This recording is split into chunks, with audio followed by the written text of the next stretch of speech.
మీ ఇల్లు ఎప్పటికీ పటిష్టంగా ఉండాలనుకుంటున్నారా? కాన్ లైఫ్ కెమికల్ తో ఇది సాధ్యం. ఈ నెంబర్ను సంప్రదించండి.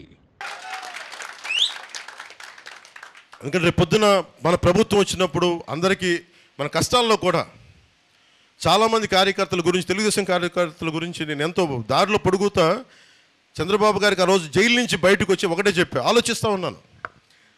జైలు బయట నుంచి ఆయన కలిసి బయటకు వచ్చి గేటుకు వచ్చే లోపు నేను ఒకటే ఆలోచించాను, ఏం చెప్పాలి. అందరిలాగా చాలా తెలివిగా కూర్చొని మంచిది, ఆయన త్వరగా బయటికి జైలు నుంచి రావాలని కోరుకుంటున్నాను అని చెప్పి కూడా వెళ్ళిపోవచ్చు. ఆ తెలివితేటలు కూడా నా దగ్గర ఉన్నాయి. అలా ఉంటే మీరు ఎలా ఉంటుందో ఆలోచించండి. నేను ఆ తెలివితేటలు చూపించలా. అరే, కష్టాల్లో ఉన్న వ్యక్తికి ఒక 4 దశాబ్దాలు పార్టీని కొమ్ము కాసేశారు తెలుగుదేశం కార్యకర్తలందరూ. మీకు అండగా నిలబడాలంటే నేను ఏం చేయాలి? నేను మనసిప్పి మాట్లాడాలని నిర్ణయించుకున్నాను. ఆ రోజునే అలయన్స్ని ప్రకటించాను. పెద్దలకి, మన భారతీయ జనతా పార్టీ పెద్దలకు కూడా తెలియజేశాను. అదేదో నిజంగా మనకు ఆంధ్రప్రదేశ్ ఇబ్బందులు చూసి నేను చేయాల్సి వచ్చింది, పెద్ద మనసుతోటి సహకరించండి అని చెప్పాను. పాపం వాళ్ళు సమయం తీసుకున్నారు. పెద్ద మనసుతోటి అమిత్ షా గారు ముందుకు వచ్చి, జేపీ నడ్డా గారు ముందుకు వచ్చి మనస్ఫూర్తిగా మీరు గెలవాలి అని చెప్పి వాళ్ళు కూడా భాగస్వామ్యం తీసుకున్నారు ఈరోజు. సో నేను కోరుకుంటుంది, మన ప్రభుత్వాన్ని స్థాపిస్తున్నాం. టీ టైం ఉదయ్ శ్రీనివాస్ గారిని గెలిపించవలసింది మనస్ఫూర్తిగా కోరుకుంటున్నాను. అలాగే వర్మ గారు కొంచెం మీరు ముందుకు రావాలి. ఈయన ఒక మాస్ లీడర్. నాకు ఈయనతోటి నాకు బాబు నువ్వు కూర్చోవాలి, నాకు కనిపించలేదు. నాకు ఈయనతోటి నచ్చుద్ది. ఈయన ముఖస్థితి లేకుండా మాట్లాడతారు. ఈయన నిలబడి, అలాంటి వాడు నిలబడితే ఎంత గట్టిగా నిలబడతాడో నాకు తెలుసు. వారి అబ్బాయికి కూడా మనస్ఫూర్తిగా ప్రత్యేకమైన కృతజ్ఞతలు.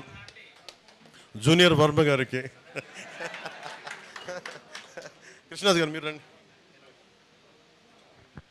కృష్ణరాజు గారికి కూడా పాప ఆయన కూర్చొని పెద్ద మనసుతోటి సహకరించి ఈ రోజున ఈ పొత్తుని ముందుకు తీసుకెళ్తాను. మనస్ఫూర్తిగా ధన్యవాదాలు తెలుపుకుంటూ, ముఖ్యంగా వర్మ గారికి, నియోజకవర్గం నా గెలుపు మీ చేతుల్లో పెట్టాం.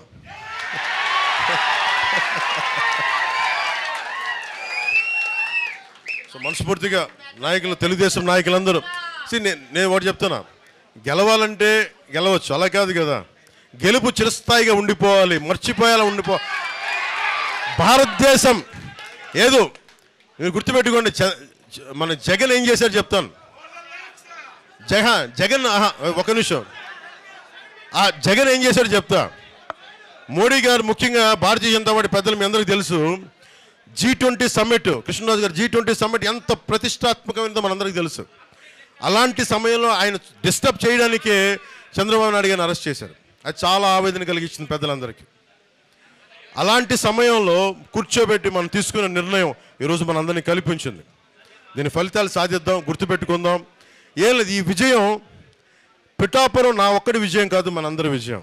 వర్మ గారి విజయం, కృష్ణరాజు గారి విజయం, మన టీ టైం ఉదయ్ శ్రీనివాస్ విజయం, మన జనసేన కార్యకర్తల విజయం, తెలుగుదేశం కార్యకర్తల విజయం, తెలుగుదేశం సోదరుల విజయం, వీర మహిళల విజయం, భారతీయ జనతా పార్టీ నాయకుల విజయం.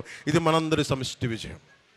దిగ్విజయంగా ఉండాలని చెప్పి తెలుగుదేశంకి జయము జయము, భారతీయ జనతా పార్టీకి జయము జయము, జనసేన పార్టీకి జయము జయము, ప్రజలకి దిగ్విజయం కలుగు కాక.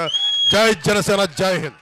సుమన్ టీవీలో మీ పర్సనల్ అండ్ బిజినెస్ ప్రమోషన్స్ కోసం కింది నెంబర్కి కాంటాక్ట్ చేయండి.